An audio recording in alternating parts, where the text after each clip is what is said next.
শুরু করছে আজকে lecture math second paper chapter 3 জটিল সংখ্যা এর লেকচার 2। সো লেকচার 1 পর্যন্ত আমরা পড়াশোনা করেছিলাম জটিল সংখ্যার উৎস কী, কোত্থেকে জটিল সংখ্যাটা আসলে আসছে, কেন আমাদের জটিল সংখ্যা নামক জিনিসটাকে আনতে হয়েছে, এবং আমরা জটিল সংখ্যার যে আই যে বিষয়টা, সেই আই বিষয়টা কি সেটা নিয়ে আমরা আসলে কথা বলেছিলাম। আইয়ের ঘাত ওয়াজ ডান, দাঁত যেন আমি না দেখি।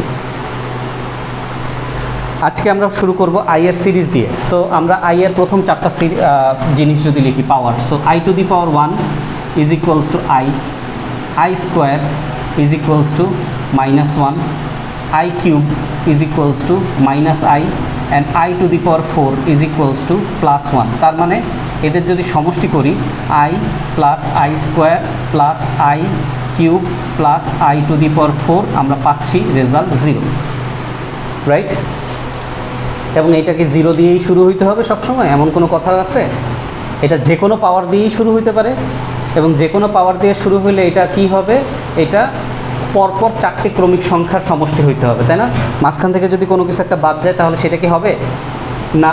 তাহলে আমরা যদি এখন এভাবেও লিখি, যেটা আমরা লাস্ট ক্লাসে করেছি, যে আই 77 মাঝখান থেকে I 78 plus I 79 plus I 80, এভাবেও যদি নেই অবশ্যই সেটার রেজাল্ট 0 হইতে বাধ্য। ক্লিয়ার? ফাইন।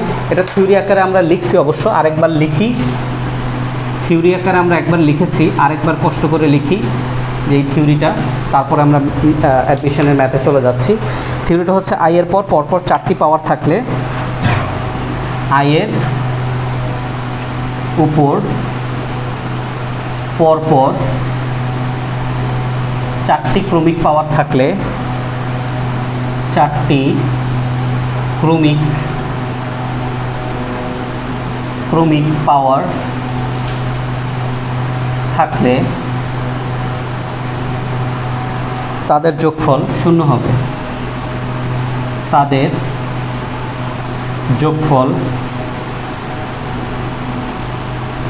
0 হবে। ফাইন। এটা নিয়ে কার কোনো সমস্যা আছে? এখন আসি অ্যাডমিশন টেস্টের কনসেপ্টে। একটা এক্সাম্পল দিই, এটা অ্যাডমিশন টেস্টের কোশ্চেন। এক্সাম্পলটা হচ্ছে আই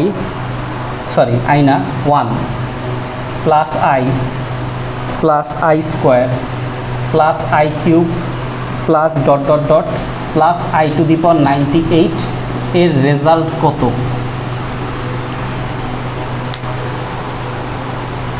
কথাটা কি বুঝতে পারছি? এইটা আমার অ্যাডমিশন টেস্টের question. 1 plus i plus dot dot dot i to the power 98 এর সমষ্টি কত? ডেফিনেটলি এই সিরিজের কনসেপ্টই তো, নিঃসন্দেহে, হ্যাঁ কি না? তাহলে এখন চিন্তা করো, আমরা কি জানি প্রতি 4টা পরপর 4টার সমষ্টি কি হয়? 0 হয় না? ফাইন। তাহলে এখন 1-এর জায়গায় আমি যদি এখানে চিন্তা করি, 1টা আসলে কি? I to the power 0। আচ্ছা, তাহলে i to the power 1, i to the power 2, i to the power 3, এইটা একটা ব্লক। Yes or no? 4টার একটা ব্লক না? পাওয়ার যাই হোক, ক্রমিক পাওয়ারে আছে কিনা, পরপর 4টা আছে কিনা, সমষ্টি আছে কিনা? অবশ্যই এটা কি, এর সমষ্টি কত? 0। তাহলে এরকম করে আমি বুঝতে পারতেছি এটা একটা ক্রমিক পাওয়ারের সিরিজ। মাঝখানে যেগুলো সেগুলোও কি ক্রমিক পাওয়ারের সিরিজ? কথা বুঝি? তো এরকম করে 98 পর্যন্ত আমি এরকম কয়টা ব্লক পাই? তুমি হিসাব করো। 0 থেকে শুরু করে মানে 97 পর্যন্ত। তুমি চিন্তা করো, 0 থেকে শুরু করে 97 পর্যন্ত, বা 97 না, বাদ দেই, 0 থেকে শুরু করে 99 পর্যন্ত। 0 থেকে শুরু করে 99 পর্যন্ত তোমার টোটাল কত? 100টা টার্ম। কথা কি বুঝতে পারছি? 0 থেকে শুরু করে 99 পর্যন্ত টোটাল কয়টা term? I to the power 0 থেকে আই টু দি পাওয়ার 99 কয়টা টার্ম? 100। এই 100টা টার্মের সমষ্টি কি হবে? নিঃসন্দেহে 0, কারণ প্রত্যেকটা 4টা করে টোটাল এখানে 25টা। কিন্তু স্যার আমার তো এখানে আই টু দি পাওয়ার 99 নাই, আছে? ফাইন। যদি না থাকে আমি কি এখানে প্লাস ডট ডট দিয়ে প্লাস এখানে i⁻98 আছে, আমি এখানে একটা i⁻99 নিলাম, মাইনাস আমি এখানে i⁻99 দিলাম, কোনো আপত্তি আছে? কোনো সমস্যা আছে? তাহলে এই পর্যন্ত, এই ব্লক থেকে শুরু করে এই ব্লক পর্যন্ত রেজাল্ট কত? 0। তাহলে আমার অবশিষ্ট কি রইল? Minus i⁻99। এখন i⁻99কে আমরা কত দ্বারা ভাগ করব? 4 দ্বারা। 4 দ্বারা ভাগ করলে ভাগশেষ কত আসে? কিভাবে গুণ করো?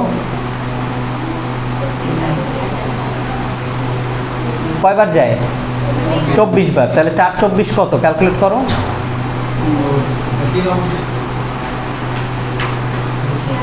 96। তাহলে 96 পূর্ণবারে যাচ্ছে। তাহলে 99কে যদি আমি 4 দ্বারা ভাগ করি তাহলে পুরোপুরি 24 বার যাচ্ছে, আমার 96 আসতেছে। ভাগশেষ কত? 3। ভাগশেষ 3 থাকলে রেজাল্ট কি হয়? -i। তার মানে রেজাল্ট হচ্ছে এই পুরোটার রেজাল্ট -i। তাহলে এই যে অঙ্কটা, এটা যখন তুমি পুরো থিওরিটা জানো, এটা করতে তোমার সময় লাগবে হাইয়েস্ট গেলে 5 সেকেন্ড। -i, হ্যাঁ, এখানে একটা মাইনাস আছে আর আমার প্রডিউস হচ্ছে -i, তাই এখানে আমার +i হবে। ট্রু। ক্লিয়ার? তাহলে এটার মতো আরেকটা দেই, সেটাও অ্যাডমিশন টেস্টের কোশ্চেন, হুবহু এইটার মতো। ঠিক আছে, হুবহু এইটার মতো। ডিসিশন নাও কোনো কিছু প্লাস বা মাইনাস করতে হবে কি না। সেটা হচ্ছে i²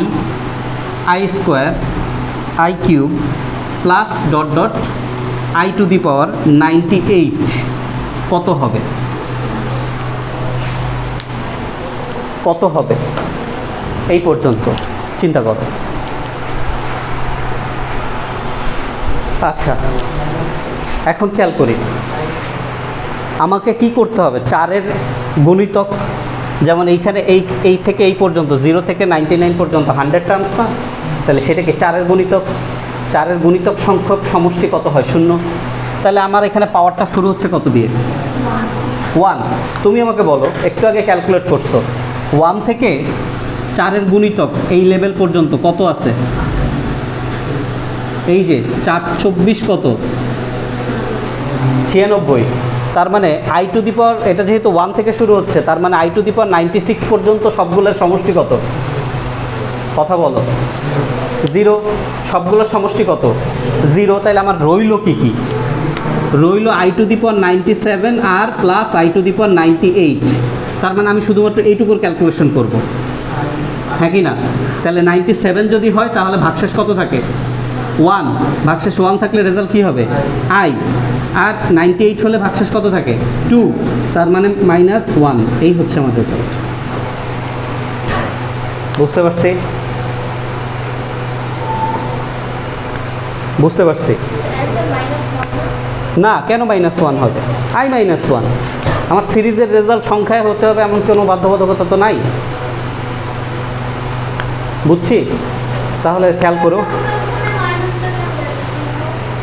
আমার এখানে মাইনাস, আমি একটা অতিরিক্ত 99 নিয়েছি। আমার কত পর্যন্ত ছিল? মূল অঙ্ক কত পর্যন্ত ছিল? 98। আমি সিরিজ কমপ্লিট করার জন্য 100 অফ সিরিজ কমপ্লিট করার জন্য একটা এক্সট্রা 99 নিয়েছি না? এটা কি করেছি? প্লাস। তাহলে এটাকে আমি কি করব? তাহলে এই প্লাস 99 পর্যন্ত, i⁻99 পর্যন্ত পুরোটা আমার কত? 0। তাহলে আমার কাছে রয়ে গেল কত? -i⁻99। এখন এই মাইনাস বাদ দাও, শুধু i⁻99-এর ক্যালকুলেট করো। 99-এর ক্যালকুলেট করলে আমার ভাগশেষ কত থাকে? কত থাকে? তাহলে 3 থাকে। তার মানে একটা মাইনাস আমার অঙ্কের মাইনাস, আর একটা মাইনাস আমার প্রডিউস হচ্ছে। তাহলে রেজাল্ট কত? বুঝতে পারছি? এখন এই ধরনের এমসিকিউ আমি দিব এবং পারবো না, রাইট? এবং পারবো না, ঠিক না ওয়াজদান? ওকে, ফাইন।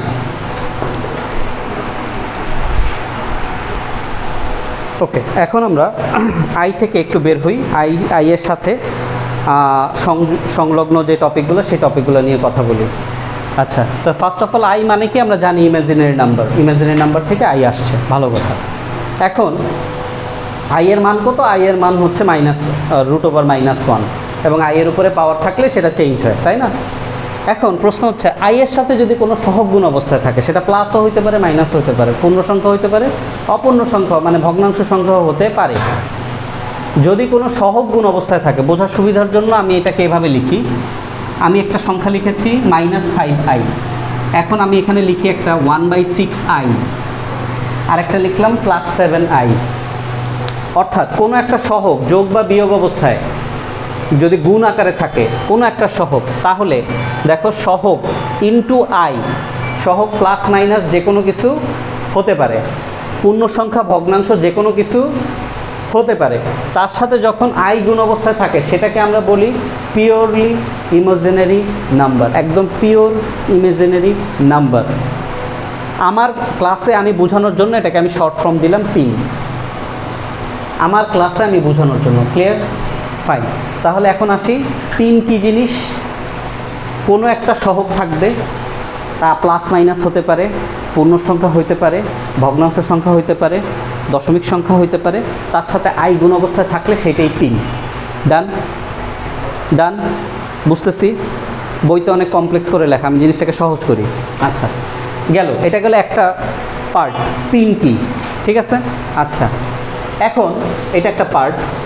এখন যদি এই কোনো পিন এর সাথে যোগ বা বিয়োগ অবস্থায় অন্য কোনো বাস্তব সংখ্যা থাকে, আচ্ছা এই যে পিনের এই যে 5, -5, 1/6, 7 এরা কেরা? বাস্তব সংখ্যা তো নাকি অবাস্তব সংখ্যা?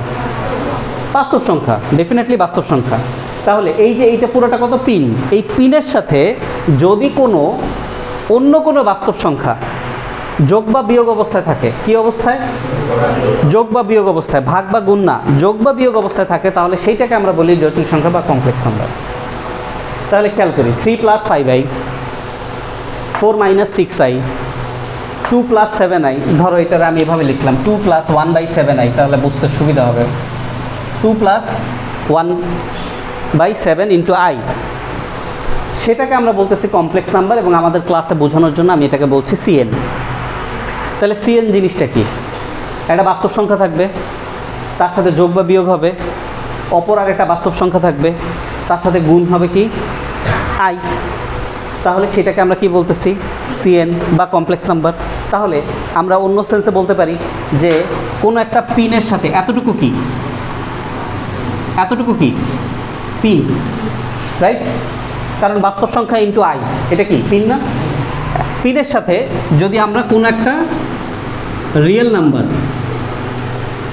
পিনের সাথে যদি আমরা কোনো একটা কি যোগ করি? রিয়েল নাম্বার, যোগ বা বিয়োগ, পিনের সাথে কোনো একটা রিয়েল নাম্বার যোগ বা বিয়োগ করি, তাহলে আমরা কি পাই? কমপ্লেক্স নাম্বার বা সিএন। বুঝতে পারছি এতটুকু? কোনো সন্দেহ আছে? জিনিসটাকে সিম্পলিফাই করতেছি। তাহলে এখন আমাকে বলো যে 9i কেমন সংখ্যা?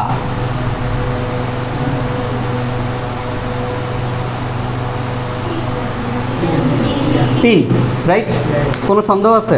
9i পিন, ওকে ফাইন, ঠিক আছে, 9i হচ্ছে পিন, কোনো সন্দেহ নাই। আচ্ছা, 9i এর সাথে যদি আমি একটা এমন কিছু একটা যোগ বা বিয়োগ করি যাতে 9i এর অর্থ পরিবর্তন হবে না, ধরো 0 + 9i, এখন কি এটা পিন রইল? না, এখন এটা কি হয়ে গেছে? জটিল সংখ্যা। তার মানে পিন নামে আমরা বলতেছি পিওরলি ইমাজিনারি নাম্বার, বাট সকল পিওরলি ইমাজিনারি নাম্বারকে কি কনভার্ট করা যায়? জটিল সংখ্যায় কনভার্ট করা যায়। সকল ধরনের, কথাটা কিন্তু গুরুত্বপূর্ণ, সকল ধরনের পিওরলি ইমাজিনারি নাম্বারকে জটিল সংখ্যায় রূপান্তর করতে পারি। ট্রু? কোনো সন্দেহ আছে? নাই। তাহলে পিওরলি ইমাজিনারি নাম্বার এক জিনিস, জটিল সংখ্যা এক জিনিস, হ্যাঁ কি না?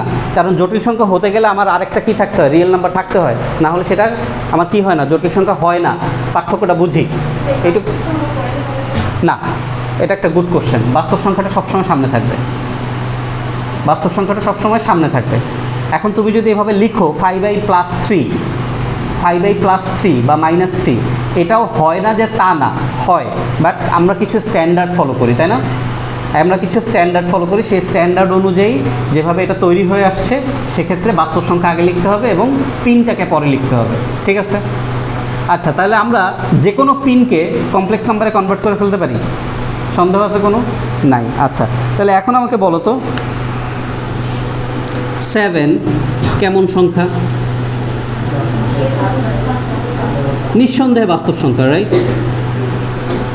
নিঃসন্দেহে বাস্তব সংখ্যা, কোনো সন্দেহ আছে? আচ্ছা, যদি আমরা, এটা একটা রিয়েল নাম্বার, কোনো সন্দেহ নাই, যদি আমরা 7-এর সাথে প্লাস বা মাইনাস করে 0 × i দিই, তাহলে কি এটা জটিল সংখ্যার শর্তকে সমর্থন করে? 0 তো ডেফিনেটলি একটা ভ্যালিড নাম্বার, অস্বীকার তো করতে পারবো না যেটার অস্তিত্ব নাই। তাহলে আমার জটিল সংখ্যার সংজ্ঞাটা কি? বাস্তব সংখ্যা প্লাস বা মাইনাস আবার একটা বাস্তব সংখ্যা ইন্টু i, রাইট? তাহলে এটা কিসে কনভার্ট হয়ে গেল? জটিল সংখ্যার রূপান্তর হয়ে গেল। যদিও 0 × i এর মানে কোনো 0ই, বাট জটিল সংখ্যা কনভার্ট হইল কি না? তাহলে পৃথিবীতে যত বাস্তব সংখ্যা আছে সব বাস্তব সংখ্যাকে জটিল সংখ্যায় রূপান্তর করা সম্ভব। পৃথিবীতে যত বাস্তব সংখ্যা আছে সকল বাস্তব সংখ্যাকে জটিল সংখ্যায় রূপান্তর করা সম্ভব। যখন আমরা ক্লাস 9-10-এ উঠে বাস্তব সংখ্যা পড়ছি বা আমাদের সেকেন্ড পেপারের ফার্স্ট অধ্যায়ে বাস্তব সংখ্যা পড়ছি, তখন আমরা কি দেখছি? বাস্তব সংখ্যা যে সারণীটা, সেই সারণীর সবার উপরে দেখছি কি না? হ্যাঁ কি না?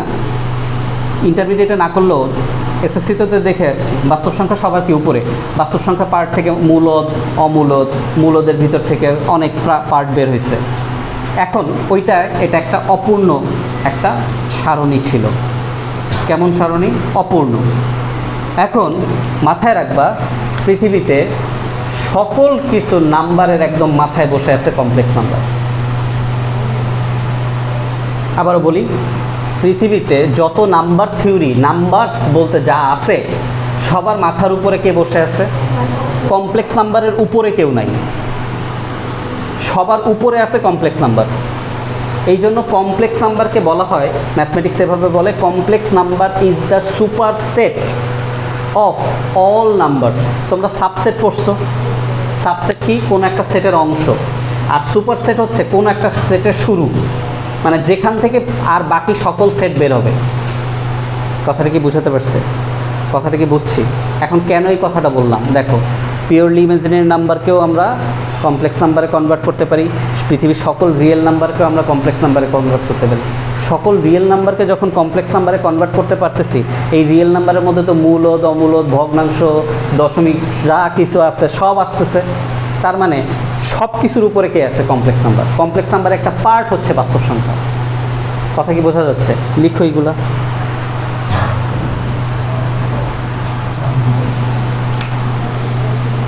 a প্লাস মাইনাস bi, খেয়াল করি, a প্লাস মাইনাস bi। এখন যদি বিকে আমরা 0 করে দেই, বিকে যদি 0 করে দেই, তাহলে আমাদের শুধু কে থাকে? a। তখন এটা হয়ে যায় বাস্তব সংখ্যা, অর্থাৎ রিয়েল নাম্বার। হোয়ারএজ এখানে আমরা যদি a কে 0 করে দেই, তখন শুধুমাত্র থেকে যাচ্ছে bi, যেটা হচ্ছে আমাদের পিওরলি ইমাজিনারি নাম্বার। বাট সবার শুরুতে আমার কমপ্লেক্স নাম্বার থেকেই সব কিছু শুরু হয়। এখন আমি যদি তোমাকে বলি যে একটা সংখ্যা দিলাম, চিন্তা করো, আমি তোমাকে একটা সংখ্যা দিলাম 7, কথা শুনো, আরেকটা তোমাকে সংখ্যা দিলাম আমি √−7। তোমার চিন্তা ভাবনায় কিন্তু পরিবর্তন আনতে হবে এখন থেকে, কারণ আমি শুরুতেই বলছি this chapter is an exceptional chapter, right? এখন আমি যদি তোমাকে বলি স্যার এখানে একটা আছে 7, এটা একটা আছে √−7, এই দুইটার মধ্যে কোনটা কমপ্লেক্স, কোনটা কমপ্লেক্স না? আবারও প্রশ্নটা শুনো, কোনটা কমপ্লেক্স, কোনটা কমপ্লেক্স না? আমি কিন্তু বলি নাই কোনটা রিয়েল, কোনটা রিয়েল না। আমি বলছি কোনটা কমপ্লেক্স, কোনটা কমপ্লেক্স না। ডেফিনেটলি দুইটাই কমপ্লেক্স, নিঃসন্দেহে দুইটা কমপ্লেক্স। কেন বলো? আমি পরবর্তী লাইনে এটাকে কি লিখতে পারি, পারি কি না? আর এটাকে আমি কি লিখতে পারি 7i, কারণ i মানে কি √(-1), এর সাথে আমি একটা যদি 0 যোগ করে দিই, কথাটা কি বোঝাতে পারছি? তার মানে আমি বাস্তব সংখ্যা নেই আর ইমাজিনারি নাম্বার নেই, যাই নেই না কেন, আমি যদি তোমাকে প্রশ্ন করি কোনটা কমপ্লেক্স আর কোনটা কমপ্লেক্স না, এই প্রশ্নের কি কোনো ভ্যালিডিটি আছে? সবই কমপ্লেক্স নাম্বার। পৃথিবীতে তুমি এখন পর্যন্ত যা নাম্বার ব্যবহার করে আসছো, every number is a complex number. 7i কীভাবে হয়? আমি যদি এটাকে এভাবে লিখি 7 × √(-1), সরি √7 ইন্টু, না এটা লিখলেও হয়,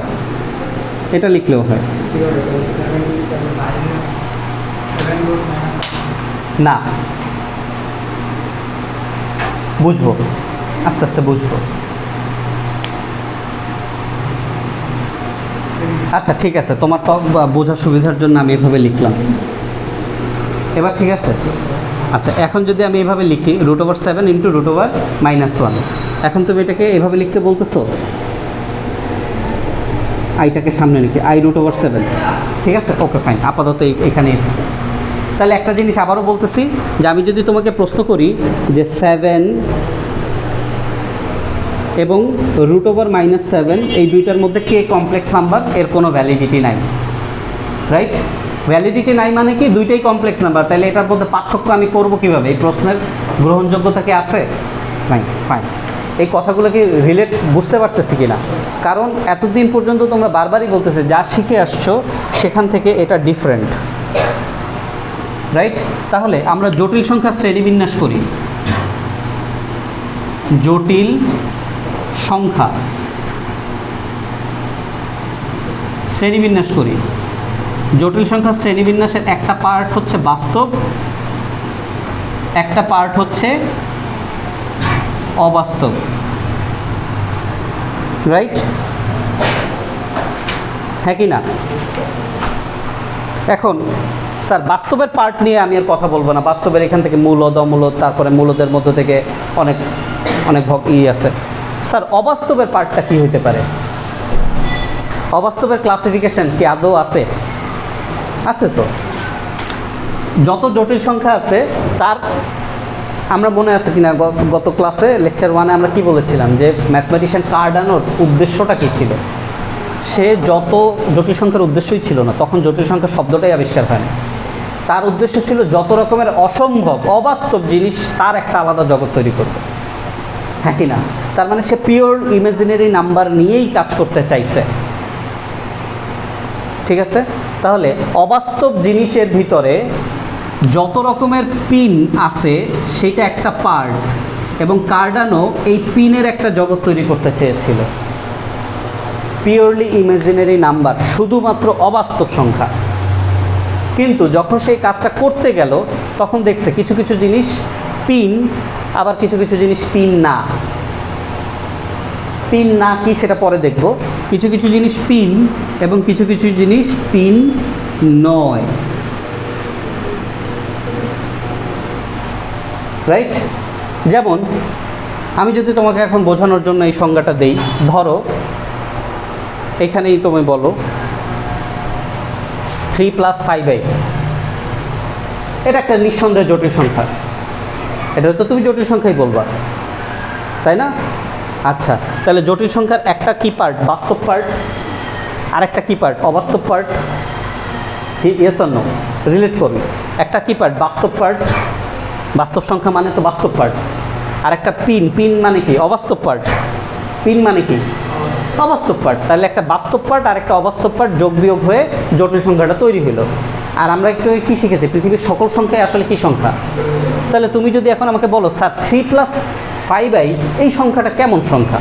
নিঃসন্দেহে 3 + 5i জটিল সংখ্যা, এটা নিয়ে তো কোনো কথা হবে না, হবে? এখন তুমি যদি আমাকে জিজ্ঞেস করো স্যার 7 কেমন সংখ্যা, ডেফিনেটলি আমি কি উত্তর দিব? এখন থেকে কি উত্তর দিব? জটিল সংখ্যা। সো স্যার 7 ডেফিনেটলি জটিল সংখ্যা, কিন্তু হ্যাঁ জটিল সংখ্যার পার্টে যখন ঢুকবো তারপরে আমি দেখতেছি 7 বাস্তব, কেন বাস্তব? কারণ 7-এর মধ্যে মধ্যে জটিল সংখ্যা হওয়ার মানে অবাস্তব হওয়ার জন্য অবাস্তব পার্ট যেটুকু দরকার সেই অবাস্তব পার্টটুকু কি আছে? এই যে এইটার কথা বলতেছি, 7-এর মধ্যে জটিল সংখ্যা হওয়ার জন্য অবাস্তব সংখ্যা হওয়ার জন্য যেই পার্টটুকু দরকার সেটা কি আছে? নাই। 7 ইটস এ জটিল সংখ্যা, বাট তার পরের পার্টে যখনই ক্লাসিফিকেশনের ভিতরে ঢুকলো 7 হয়ে গেল কেমন সংখ্যা? বাস্তব সংখ্যা। রাইট? কোনো সন্দেহ আছে? আচ্ছা, তুমি আমাকে বলো 7i। স্যার 7i কেমন সংখ্যা? হ্যাঁ, জটিল সংখ্যা। কোনো সন্দেহ আছে? 7i জটিল সংখ্যা। ঢুকে 7i জটিল সংখ্যা, তাহলে এটার কি বাস্তব পার্টে ঢুকবে না? কেন ঢুকবে না? কারণ এর মধ্যে কি নাই? 7i এর মধ্যে আমরা দেখতে পাচ্ছি অবাস্তব পার্ট আছে। 7i এর মধ্যে আমরা কি দেখতে পাচ্ছি? অবাস্তব পার্ট আছে, আই পার্ট আছে। দ্যাটস সে আর বাস্তব পার্টে ঢুকবে না। কোথায় চলে যাবে? অবাস্তব পার্টে ঢুকবে। এখন অবাস্তব পার্টের আবার তো দুইটা ক্লাসিফিকেশন, একটা পিন একটা পিন না। তাহলে যখন 7i ঢুকলো তো অবাস্তব পার্টে আসলো, আসার পরে সে কোথায় যাবে? ডেফিনেটলি পিনে। রাইট? আচ্ছা, তাহলে এখন এটার কথায় আসি। 3 + 5i এটা কি সংখ্যা? জটিল সংখ্যা। প্রথম কথা, ঢুকলো, এখন সে কি বাস্তব অংশ যাবে? না, কারণ এর মধ্যে বাস্তবও আছে অবাস্তবও আছে। তাহলে সে অবাস্তব পার্টে যাবে। অবাস্তব পার্টে গেল, অবাস্তব পার্টে যে দেখলো সে কি পিন? না, তার মানে সে পিন না। তার মানে 3 + 5i এটা পিন না, পিওরলি ইমাজিনারি নাম্বার না। কথাগুলো কি রিলেট করতে পারছি? বইয়ের অঙ্ক কিন্তু করাচ্ছি না, কারণ আমরা বইয়ে যা করাবো সেটা যদি আমরা বলো না, পৃথিবীতে যত সংখ্যা সবই তো জটিল সংখ্যা। পৃথিবীতে তোমার পয়েন্ট আমি বুঝছি যে তুমি এইটা দেখে বলতেছো স্যার এটা তো জটিল সংখ্যা, তার মানে পিন 9 মানে কি জটিল সংখ্যা? না। তাহলে 7টাও তো জটিল সংখ্যা, তাহলে 7 কি পিন 9-তে ঢুকবে? 7i কি পিন 9-তে ঢুকবে?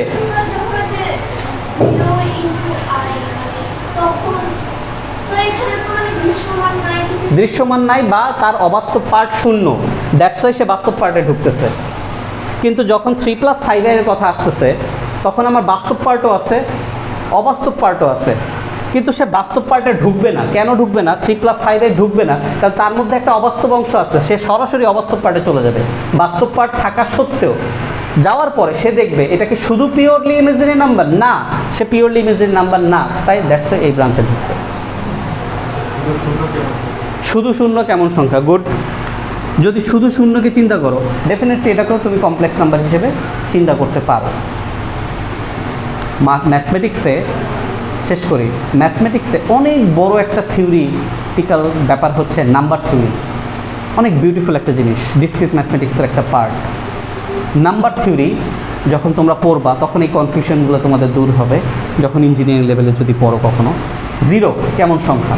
তুমি চিন্তা করো, 0কে আমি বাস্তব সংখ্যা বলতে পারতেছি, ডেফিনেটলি একটা ভ্যালিড নাম্বার। এটাকে আমি একটা পূর্ণ সংখ্যা বলতে পারি। জেডের পার্ট হিসেবে আমরা যে ক্যাপিটাল জেড দ্বারা পূর্ণ সংখ্যাকে প্রকাশ করি কিনা, সেখানে 0 এক্সিস্ট করে নাকি করে না? করে। তার মানে 0 বাস্তব সংখ্যা, 0 পূর্ণ সংখ্যা। রাইট? আচ্ছা, 0-র আগে প্লাস মাইনাস হয় না, এই জন্য ধনাত্মক ঋণাত্মক আমরা বলতে পারি না, কারণ 0 বাস্তব সংখ্যা রেখায় ঠিক মাঝখানে অবস্থান করে বিধায় এটা দিয়েই প্লাস মাইনাস ডিসাইড করি। দ্যাটস ওয়াই তার নিজের কোনো প্লাস মাইনাস চিহ্ন নাই। এখন প্রশ্ন হচ্ছে স্যার এটাকে জটিল সংখ্যা, আমরা কি এটাকে জটিল সংখ্যা বানাইতে পারি না? হ্যাঁ, বলতেই পারো স্যার এগুলো তো মানে অমৌলিক বা অমৌলিক না ব্যাপারটা, যে এখন চাইলে তো যে কোনো সংখ্যাকেই জটিল সংখ্যা বানানো যায়। ট্রু, যে কোনো সংখ্যাকেই জটিল সংখ্যা বানানো যায়। দ্যাটস ওয়াই জটিল সংখ্যাকে বলা হয় কি? জটিল সংখ্যা হচ্ছে সকল সংখ্যার সুপারসেট। এটা যতই তোমার কাছে অযৌক্তিক লাগুক না কেন, this is valid that 0 is a complex number. Am I clear? কথা কি বুঝাতে পারছি? তাহলে এই সামার এটা লিখি, এগুলো লিখছি সবাই। আচ্ছা,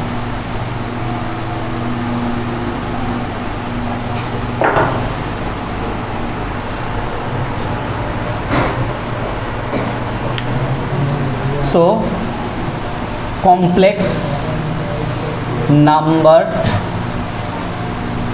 is the super set of all existing এক minute, existing numbers, complex number is the superset of all existing number, যত অস্তিত্বশীল নাম্বার রয়েছে কমপ্লেক্স নাম্বার সবার উপরে সুপারসেট। বলো, বুঝি নাই না। আচ্ছা, তাহলে আমরা দেখতে পেলাম যে বাস্তব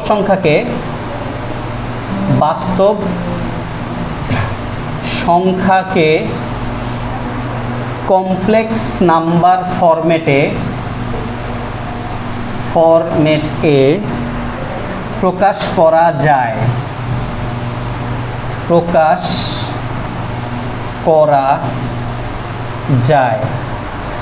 তারপরে অবাস্তব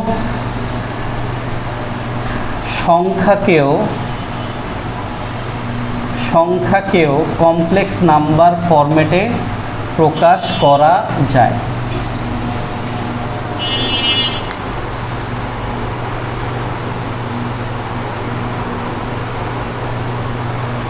ঠিক আছে, যেমন আমি প্রথম লাইনটা লিখেছি complex number is the superset of all existing numbers, তাহলে আমরা বলতে পারি এনি নাম্বার সেটা যে সংখ্যাই হোক না কেন, any number is the subset of complex number বলা যায়।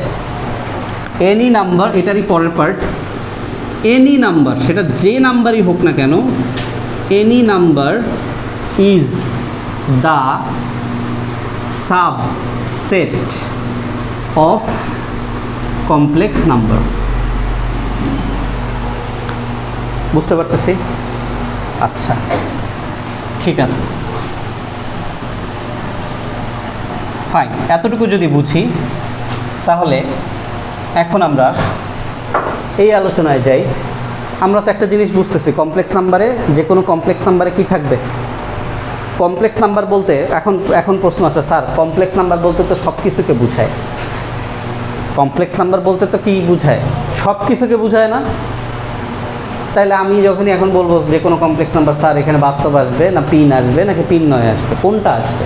তাহলে এখন একটা জিনিস মনে রাখো, আমরা এখন থেকে শেষ পর্যন্ত চ্যাপ্টারের যত রকমের কমপ্লেক্স নাম্বার নিয়ে কথা বলতেছি, কমপ্লেক্স নাম্বার শব্দটা যখনই আমরা বলতেছি তার মানে হচ্ছে আমরা কমপ্লেক্স নাম্বার মানে বোঝাচ্ছি পিন নয়। এখন থেকে আমরা কমপ্লেক্স নাম্বার বলতে যা বুঝাবো, যে কয়টা সংখ্যা যা কিছু লিখি না কেন, যত কিছু ক্যালকুলেশন, সেটা মানে আমরা কি বুঝাবো? পিন নয়। তাহলে পিন নয় তার ফরম্যাট কি? এ প্লাস মাইনাস বিআই, এ প্লাস মাইনাস, তুমি এটাকে x plus minus i y, p plus minus i q, যেভাবে ইচ্ছা প্রকাশ করো। তার মানে একটা বাস্তব অংশ থাকবে, একটা অবাস্তব অংশ থাকবে। তার মানে আমরা যদি চিন্তা করি এ প্লাস মাইনাস বিআই, এটা একটা জটিল সংখ্যা নিঃসন্দেহে, এবং এটা পিন নয়, তাহলে অবশ্যই তার একটা বাস্তব সংখ্যা বা একটা বাস্তব অংশ থাকবে, যেই বাস্তব অংশের মধ্যে একটি মাত্র বাস্তব সংখ্যা থাকবে। প্রশ্ন, পয়েন্ট টু বি নোটেড, একটি মাত্র বাস্তব সংখ্যা থাকবে। বাস্তব অংশের মধ্যে একটি বাস্তব সংখ্যা থাকবে, বাস্তব অংশের মধ্যে একটি বাস্তব সংখ্যা থাকবে। এই এ, এইটা হচ্ছে বাস্তব অংশ। এখন বিআই, এইটা হচ্ছে অবাস্তব অংশ। কি অংশ? অবাস্তব অংশ। এটা হচ্ছে কি? অবাস্তব অংশ বা কাল্পনিক অংশ। আমরা এটাকে অবাস্তব অংশ বা কাল্পনিক অংশ বলতে পারি, কাল্পনিক অংশ বলতে পারি। কিন্তু এখন কাল্পনিক অংশের মধ্যে কি বাস্তব সংখ্যা নাই? আছে তো, কাল্পনিক অংশের মধ্যেও বাস্তব সংখ্যা রয়েছে। এই কাল্পনিক অংশের মধ্যেও এই যে বি, এই সংখ্যাটা কিন্তু একটি বাস্তব সংখ্যা, একটি বাস্তব সংখ্যা। কাল্পনিক অংশ বা অবাস্তব অংশের মধ্যেও একটি বাস্তব সংখ্যা রয়েছে। ঠিক আছে?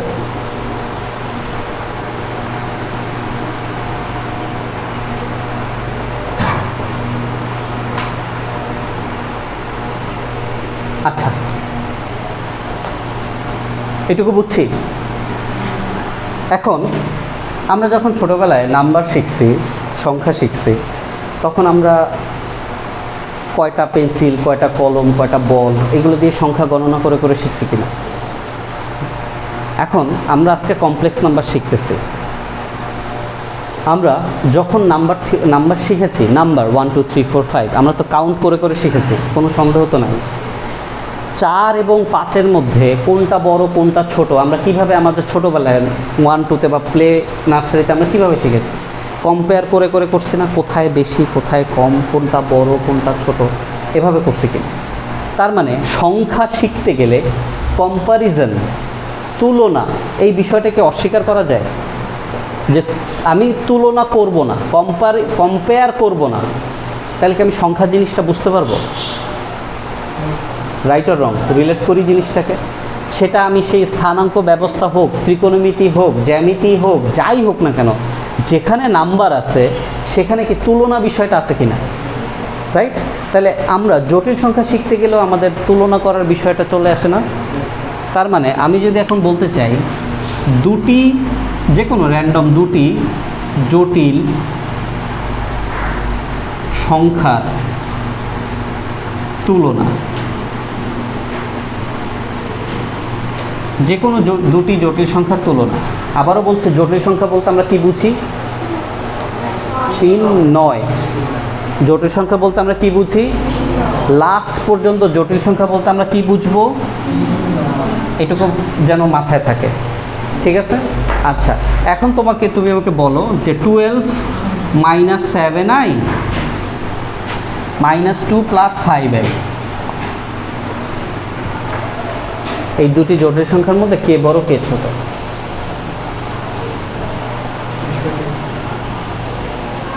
তুলনা জিনিসটা শেখার দরকার আছে কিনা চিন্তা করো। এই পুরা ক্লাসগুলাই চিন্তার ক্লাস।